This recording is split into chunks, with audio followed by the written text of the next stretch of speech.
سلام كما يتخونو كبرات تخطاتلتي مدبهر مزينا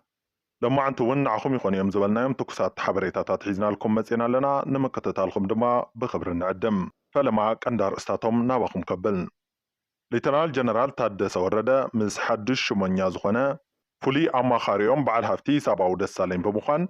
أباد دي سابابا مز أمباسادر أمريكا عوزة كم زكايدو تغاليسوم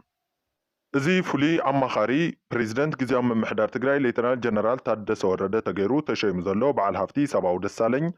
بناء إثيوبيا بر 540 شح كم زخفلو إنا تقلت أي ركاب زرزرو ناباخم كنبلو إنام استفلالي نتفت محوراوي ديان ميدياتاتن سراوت شعبية كورير حزوام زنورو كباببتات تقراي يوت خمزلو إنا قلت يركبو نزي حبريت عملكتنا بزقبرنا يمترايز رخبنا يو حدش حبريت اللو ناباخم كنبلو إنام ጋዜጠኛ ስታሊን ገብረስላሴ ናስመራ ድሕሪ ምጋሹ ዝተገበረሉ አቀባብላን መስተንግዶን አመልኪትና ዝረኸብናይ ሓድሽ ሓበሬታ ኣለውን ንስውናኹም ክነብሎ ኢና ክብራት ተመልከትና ምሳና ምስ ፀንሑ እዚኣቶምን ካልኦትን ሓበሬታታት ኣለውና ንምክትታልኩም ድማ ብኽብሪ ንዕድም ዝተመዛበሉ ወገናትና ናብ መረበቶም ምምላስን ሕገ መንግስታዊ ወሰን ትግራይ ምርግጋፅን ናይ ቀዳምነት ሕቶናይ ክብሉ ፕሬዚደንት ጀነራል ታደሰ ወረደ ሓቢሮም بريزيدنت ليتنال جنرال تادس ورده نزي زبلو لومي 13 جنبت 2017 عام تمرت أم منبري أمباسادر أمريكا بإثيوبيا إيرفين ماسينغا ترخيبهم أبوانا وقدات أميتهم أبزاك كايدو ذات مخانو حبريتا بالصحفة جزاو من محدار تقراي يملاخت اتي حبريتا وثيقو كم زب ملاختو بريزيدنت ليتنال جنرال تادس ورده أبزهاب ومبرهي كم مربتهم تمزابيلهم أم عقابي معقلات نمقلاطو زدن صهيوات كدفوز تقددو تمزابلتي وقناتنا ናይ ምምላስ ጉዳይን ሕገ መንግስታዊ ወሰን ግዛኣት ትግራይ ናይ ምርግጋፅን ጉዳይ ናይ ቀዳምነቱ ራይ ምዃኑ ሓቢሮም እዚ መሰረታዊ ጠለብና ንምምላስ ኣብ ዝግበር ፃዕሪ ዘሎ ዕንቅፋት ቀሊል ከም ዘይኮነ ፕሬዚደንት ሌተናል ጀነራል ታደሰ ወረደ ገሊፆም ኩሎም ጠለባት ብመሰረት ውዕሊ ሰላም ፕሪቶሪያ ንምምላስ ምስ ፌደራል መንግስቲ ብምዝራብ ንምፍታሕ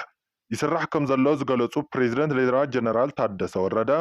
መንግስቲ አሜሪካ ሓዊሱ እቲ ውዕሊ ክኽተም እጃም ዝነበሮም ኩሎም አካላት أونتوا بركتهم كقتللو أتحساسيبهم.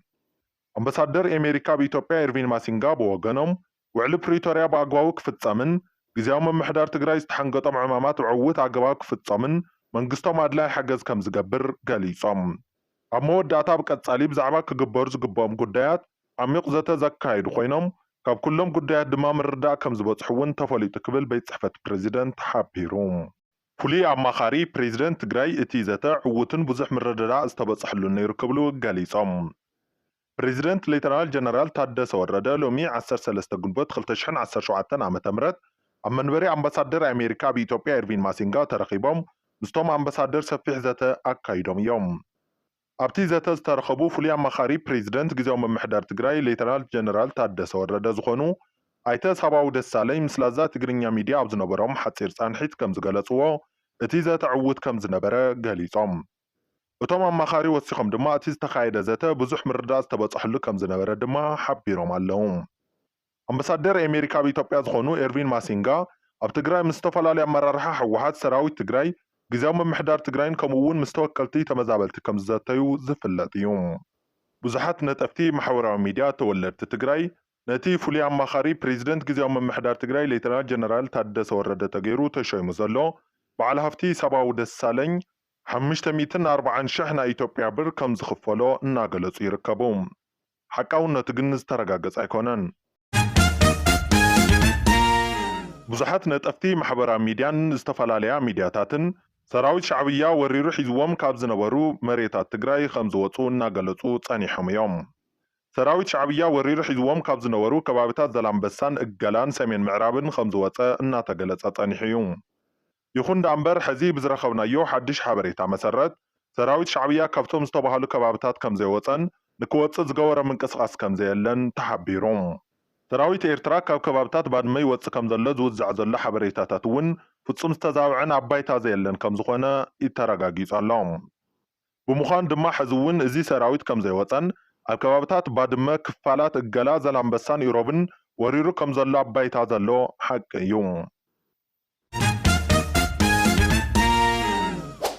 ጋዜጠኛ ስታሊን ገብረስላሴ መበል 34 በዓል ነጻነት ኤርትራ ንምኽባር ናብ ኣስመራ ምጋሹ ንብዙሓት ተጋሩ ኣቆጢዑ እዩ። ብኣንጻር ድማ ብዙሓት ነጠፍቲ ማሕበራዊ ሚድያን ተጋሩን ድማ ምኻዱ ብኣወንታ እናረኣይዎ ይርከቡ። ጋዜጠኛ ስታሊን ገብረስላሴ ናብ ኣስመራ ድሕሪ ምጋሹ ምስሊ ናትናኤል ኣስመላሽን ኣወል ስዒድን ዝርከብዎም ዝተፈላለዩ ኤርትራውያን ኣብ ሓደ ባር እናሳዕስዑ ዝለቐቕዎ ቪድዮ ኣብ ማሕበራዊ ሚድያ መዘራረቢ ኮይኑ ኣሎ።